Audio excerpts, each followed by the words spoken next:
कहानी की शुरुआत एक सिटी को दिखाते हुए होती है। उसी सिटी में एक लड़की रहती थी जिसका नाम होता है अलाइजा। अलाइजा इशारों से बातें किया करती थी क्योंकि वो बोल नहीं सकती थी, क्योंकि बचपन में अलाइजा को किसी ने टॉर्चर किया होता है जो उसकी नेक पर चोट के निशान देखकर पता चलता है। असल में किसी ने उसके गले का कोई पार्ट निकाल लिया था जिसकी वजह से वो डंब हो गई और उसके बाद कभी भी ना बोल सकी। अलाइजा इस दुनिया में बिल्कुल अकेली होती है क्योंकि उसकी कोई फैमिली नहीं होती। अलाइजा के नेबरहुड में एक आदमी था जिसका नाम जाइल्स होता है और वो आदमी अलाइजा को बिल्कुल अपनी फैमिली की तरह ही ट्रीट करता था और वो एक काफी एक्सपर्ट पेंटर भी था, जबकि अलाइजा एक लैब में क्लीनिंग का काम करती थी। उसी जगह पर अलाइजा की एक बेस्ट फ्रेंड भी होती है। दोनों फ्रेंड्स एक दूसरे से काफी क्लोज थी और एक दूसरे को काफी प्यार भी किया करती थी, जबकि दूसरे लोग अलाइजा को बिल्कुल भी लाइक नहीं किया करते थे, बल्कि सब लोग उसे बेवकूफ कहते थे, उसे हर्ट करते रहते थे। इसीलिए अलाइजा भी किसी से ज्यादा बात नहीं किया करती थी। जब वो लोग लैब को क्लीन कर रहे होते हैं तो एक ऑफिसर बोलता है कि आज हमारे लैब में एक टीम आ रही है जो अपने साथ एक मिस्टीरियस चीज भी ला रही है और वो चीज कीमती भी है और काफी अनमोल भी है जो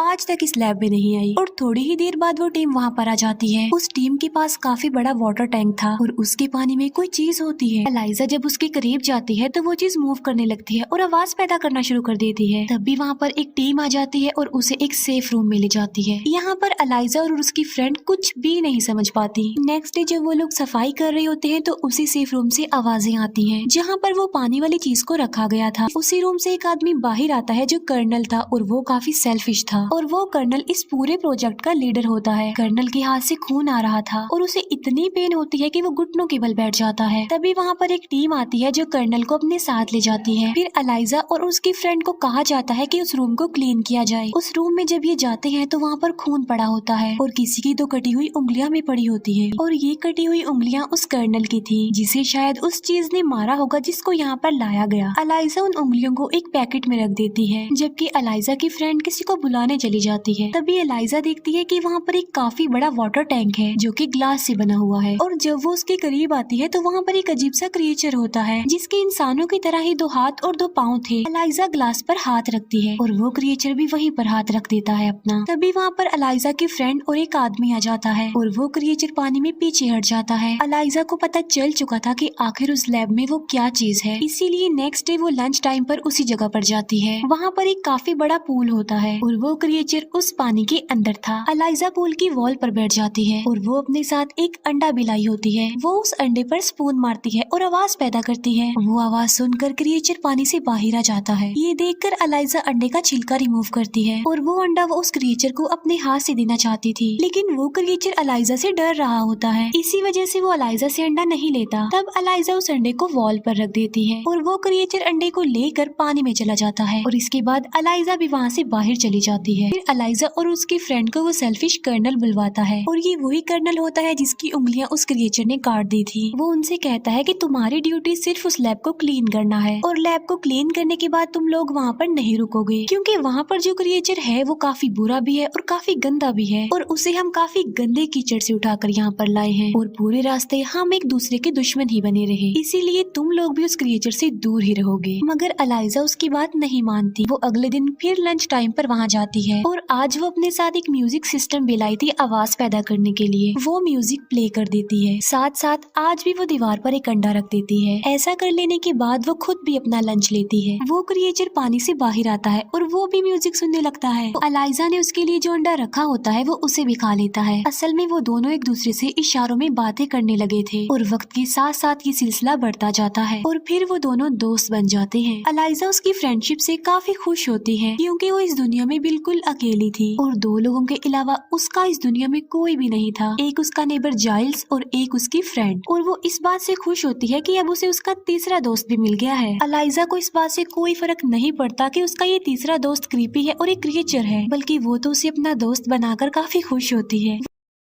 वो डेली लंच टाइम पर उसके पास जाती थी और उसके साथ अपना अच्छा टाइम स्पेंड करती थी और इशारों में दोनों एक दूसरे से बातें किया करते थे। एक दिन वो दोनों बातें कर रहे होते हैं, लेकिन तभी वहाँ पर डॉक्टर आ जाते हैं जो इस क्रिएचर के ऊपर अपनी रिसर्च कर रहे थे और वो छुपकर उन दोनों को बातें करते हुए देख लेते हैं। वो सोचते हैं कि उस क्रिएचर और अलाइजा के बीच अब कोई रिलेशन बन चुका है, लेकिन अलाइजा के सामने वो ये बात शो नहीं करवाते कि उन्होंने सब कुछ देख लिया है और वो सब जानते हैं। ये डॉक्टर एक साइंटिस्ट भी थे जो अमेरिका के लिए इस क्रिएचर पर अपने रिसर्च कर रहे थे, लेकिन अंदर ही अंदर ये जर्मन की एजेंट भी थे, यानी जासूस, क्योंकि दोनों कंट्रीज के बीच कोल्ड वार चल रही होती है। इसीलिए दोनों कंट्रीज एक दूसरे की पॉलिटिकल और साइंटिफिक एक्टिविटीज पर नजर रख रहे थे। इसीलिए ये डॉक्टर उस क्रिएचर से रिलेटेड सारी इंफॉर्मेशन जर्मन्स को देते थे, वो भी खुफिया तौर पर। नेक्स्ट डे एलाइजा फिर से उस क्रिएचर से मिलने जाती है। वो देखती है कि उस क्रिएचर को बड़ी बेदर्दी से चेंड किया हुआ है। ये देखकर उसे उस क्रिएचर पर तरस आ जाता है, क्योंकि उसकी बॉडी से खून निकल रहा था। तभी उसे रियलाइज होता है कि वहाँ पर कोई आ रहा है, इसीलिए वो जल्दी से छुप जाती है और वहाँ पर होता है वही कर्नल। कर्नल इस क्रिएचर से बहुत नफरत करता था। कर्नल के पास एक आयरन रॉड होता है जिसमें करंट पैदा होता है और वो उस आयरन रॉड से उस क्रिएचर को इलेक्ट्रिक शॉक देता है। इसके बाद वहाँ पर जर्नल आते हैं जो उस क्रिएचर को देखकर कहते हैं कि मैंने तो एक्सपेक्ट किया था कि ये कोई छोटा सा क्रिएचर होगा, लेकिन ये तो काफी बड़ा है साइज में। कर्नल कहता है कि अमेज़न के लोग तो इसे अपना गॉड समझते हैं, जो पानी में इसके लिए फ्रूट्स फेंकते हैं, फूल फेंकते हैं और पता नहीं क्या क्या। कर्नल कहता है कि अगर हम इस क्रिएचर के बारे में जानना चाहते हैं तो हमें तो इसे मारना होगा, क्योंकि इसे मार कर ही तो हम इसके बारे में रिसर्च कर सकते हैं, और जैसी इसकी बॉडी है इसे काटे बगैर तो हम कुछ कर ही नहीं सकते। लेकिन वो डॉक्टर उन्हें बताता है कि इसकी हालत तो काफी ज्यादा खराब है, और अजीब बात ये है कि ये 2 जगहों से सांस लेता है। हमें इस पर रिसर्च करनी चाहिए, ना कि इसे मारना चाहिए। मगर वो उस डॉक्टर की कोई भी बात सुनना चाहते ही नहीं थे। डॉक्टर कहता है कि अगर हमने इसे पानी में ना छोड़ा तो ये बहुत जल्द मर जाएगा, क्योंकि उस क्रिएचर को देखकर ऐसा लग रहा था कि शायद वो बेहोश हो गया है। फिर वो उस क्रिएचर को पानी में डाल ही देते हैं। डॉक्टर जनरल को कहता है कि आप इस क्रिएचर को नहीं मार सकते। जनरल कहता है कि तुम मुझे मत बताओ कि मुझे क्या करना चाहिए और क्या नहीं करना चाहिए, मेरे पास सारी अथॉरिटी है और मैं कुछ भी कर सकता हूँ। इसीलिए जनरल कर्नल को कहता है कि इस गंदे से क्रिएचर की जल्दी से चीर-फाड़ कर दो। आखिर हम भी तो जानना चाहते हैं कि ये है क्या चीज। डॉक्टर को ये सुनकर काफी दुख होता है, क्योंकि वो नहीं चाहते थे कि इस क्रिएचर को मारा जाए। वो बेजुबान है, हालांकि वो तो एक जासूस है, मगर उससे पहले वो एक इंसान भी है। इसीलिए उन्हें उस क्रिएचर पर तरस आता है और वो नहीं चाहते थे कि उसे मारा जाए। अलाइजा भी ये सब कुछ देख और सुन पा रही थी। डॉक्टर के साथ साथ अलाइजा को भी ये बात काफी हर्ट करती है। अलाइजा ये सारी बात घर आकर जाइल्स को बता देती है, क्योंकि वो काफी परेशान थी कि कहीं वो उस क्रिएचर को सच में न मार डाले। वो कहती है कि वो बिल्कुल मेरी तरह है, बेजुबान है, वो मेरा दोस्त है और मैं उसकी हेल्प करना चाहती हूँ। वो मुझे देखकर खुश होता है और मेरे अंदर जो भी कमी है वो उसे नहीं देखता, वो मुझे हर हाल में एक्सेप्ट करता है। जाइल्स कहता है कि मैं अफसोस के साथ कह रहा हूँ कि हम उसे नहीं बचा सकते, क्योंकि जिन लोगों की कस्टडी में वो है वो बहुत पावरफुल है और हम आम से इंसान है, हम उनके आगे कुछ नहीं। ये कहकर जाइल्स वहाँ से चले जाते हैं। अलाइजा काफी दुखी होती है और जाइल्स भी, क्योंकि अलाइजा और वो क्रिएचर दोनों इस दुनिया में अकेले हैं, दोनों का ही कोई नहीं है एक दूसरे के सिवा। ये सोचकर जाइल्स वापस आते हैं और वो अलाइजा को कहते हैं कि उस क्रिएचर को बचाने में मैं तुम्हारा साथ दूंगा, जैसा तुम कहोगी मैं वैसा ही करूंगा, क्योंकि हम फैमिली हैं। अलाइजा को इस बात से काफी खुशी मिलती है और अब वो काफी रिलैक्स भी हो जाती है। वो प्लान बनाते हैं कि वो उस क्रिएचर को उस लैब से बाहर निकालेंगे, जालिम लोगों से छुड़वा लेंगे उसे। अलाइजा सबसे पहले वहाँ जाकर समझदारी का काम करती है। वो सारे कैमरास को ऊपर की तरफ कर देती है ताकि उन्हें कोई ना देख सके कि उस क्रिएचर को इन्होंने भगाया है।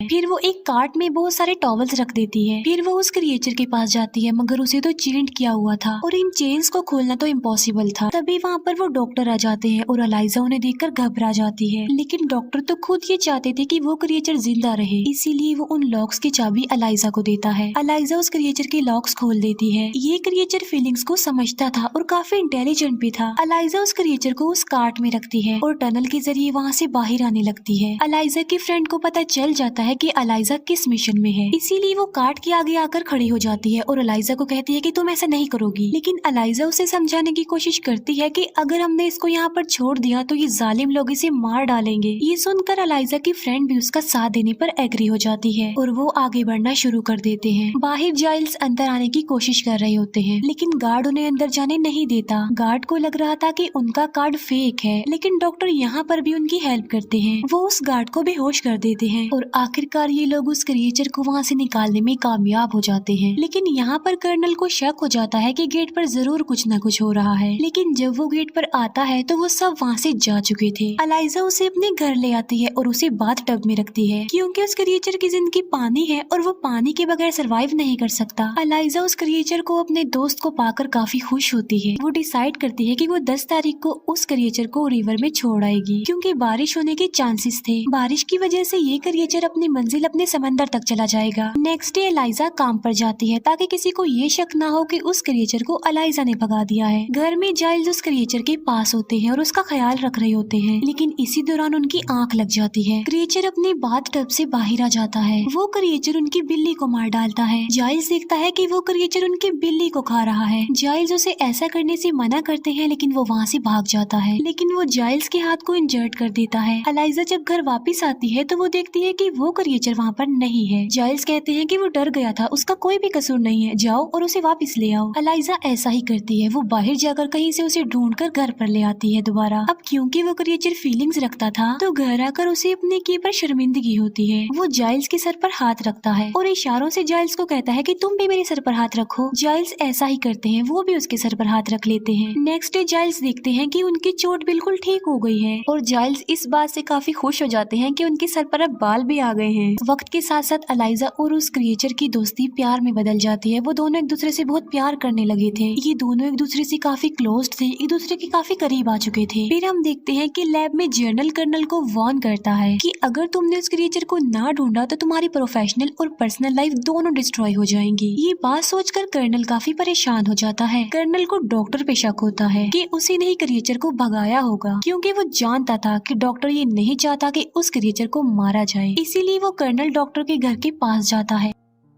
डॉक्टर अपने घर से बाहर आकर दो लोगों से मिलते हैं। वो दोनों आदमी डॉक्टर पर गोलियां चला देते हैं, लेकिन कर्नल वहां आकर उन दोनों आदमियों को मार डालता है। कर्नल को पता चल चुका था कि डॉक्टर रशियन बोल रहे थे। इसका मतलब ये है कि वो एक एजेंट है, एक जासूस है। कर्नल डॉक्टर को कहता है कि मुझे सब कुछ बता दो कि वो क्रिएचर किसके पास है, मगर डॉक्टर उन्हें कुछ भी नहीं बताता। राज उगलवाने के लिए कर्नल उस डॉक्टर को टॉर्चर करने लगता है। तब डॉक्टर सिर्फ ये ही बताते हैं कि वो एक क्लीनर है और ये कहते ही डॉक्टर मर जाते हैं। क्लीनर का नाम सुनकर कर्नल को एलाइजा पर नहीं बल्कि उसकी फ्रेंड पर शक होता है, क्योंकि वो दोनों ही तो वहीं पर सफाई करती थी। इसीलिए कर्नल अब एलाइजा की फ्रेंड के घर जाता है और वो एलाइजा की फ्रेंड से पूछता है कि बताओ वो क्रिएचर कहाँ पर है, लेकिन वो उसे कुछ नहीं बताती। वो कहती है कि मैं इस बारे में कुछ नहीं जानती, लेकिन वहाँ पर उसका हस्बैंड होता है जो कर्नल को सब कुछ सच बता देता है। वो कहता है कि वो क्रिएचर एलाइजा के घर पर है, क्योंकि मैंने अपनी वाइफ को एलाइजा से बात करते हुए सुन लिया था। ये सुनकर वो कर्नल गुस्से में आकर अब एलाइजा के घर की तरफ जा रहा होता है, लेकिन उससे पहले एलाइजा की फ्रेंड उसे कॉल करके इन्फॉर्म कर देती है कि तुम वहाँ से भाग जाओ, क्योंकि कर्नल तुम्हारे घर पर आ रहा है उस क्रिएचर को पकड़ने। आज 10 तारीख भी होती है और बारिश भी हो रही होती है। ये वही दिन होता है जब एलाइजा उस क्रिएचर को रिवर में छोड़ना चाहती थी, इसीलिए वो जल्दी से उस क्रिएचर को वहाँ से लेकर चली जाती है। कर्नल जब एलाइजा के घर पहुँचता है तो वो देखता है कि वहाँ पर तो कोई भी नहीं है। तभी उसे कैलेंडर पर 10 तारीख के नीचे एक नोट मिलता है, जिस पर एलाइजा ने लिखा था कि आज के दिन उस क्रिएचर को रिवर में जाकर छोड़ देना है। एलाइजा अपनी मंजिल यानी उस रिवर तक पहुंच चुकी थी और वो अपने सबसे करीबी अपने फ्रेंड उस क्रिएचर को गुड बाय कह रही थी। इस बात से वो दोनों ही काफी दुखी होते हैं, क्योंकि उन्हें पता था कि अब के बाद वो दोबारा जिंदगी में कभी भी नहीं मिल पाएंगे। लेकिन अगर ये क्रिएचर पानी में समंदर में ना गया तो इसने तो वैसे ही मर जाना है। इसीलिए वो आगे बढ़ता है, लेकिन तभी वहाँ पर कर्नल पहुँच जाता है और वो एलाइजा और उस क्रिएचर दोनों पर फायरिंग कर देता है, जिसकी वजह से ये दोनों वहीं पर ही गिर जाते हैं। लेकिन वो क्रिएचर दोबारा खड़ा हो जाता है, लेकिन कर्नल के दोबारा बुलेट्स भरने से पहले वो क्रिएचर उनके पास चला जाता है। कर्नल देखता है कि उसे गोलियां लगी हैं, मगर फिर भी वो नहीं मरा। फिर वो क्रिएचर कर्नल को मार डालता है। फिर वो एलाइजा को गोद में उठाता है और समंदर की बहुत ज्यादा गहराई में ले जाता है और एलाइजा की गर्दन पर जो बचपन के चोट के निशान थे वो वहाँ पर हाथ लगाता है। वो निशान अब गिल्स बन जाते हैं, जिससे कोई भी पानी में सांस ले सकता है और अब एलाइजा भी पानी में सांस ले पा रही थी। और फिर एलाइजा भी जिंदा हो जाती है, जो कि गोलियों से मर चुकी थी। असल में ये क्रिएचर बहुत सारी पावर्स का मालिक था और इन पावर्स की वजह से ही एलाइजा बच गई। ये दोनों एक दूसरे को गले लग जाते हैं और ये क्रिएचर एलाइजा को पानी में एक नई जिंदगी दे देता है। दोनों को एक दूसरे का साथ और प्यार मिल जाता है। इसके बाद ये दोनों हमेशा के लिए उस समंदर की गहराई में रह जाते हैं। जाइल्स भी एलाइजा के लिए काफी खुश होता है कि दोनों को एक दूसरे का साथी मिल गया। और बस इसी के साथ ये मूवी यहीं पर एंड हो जाती है। Thank you for watching.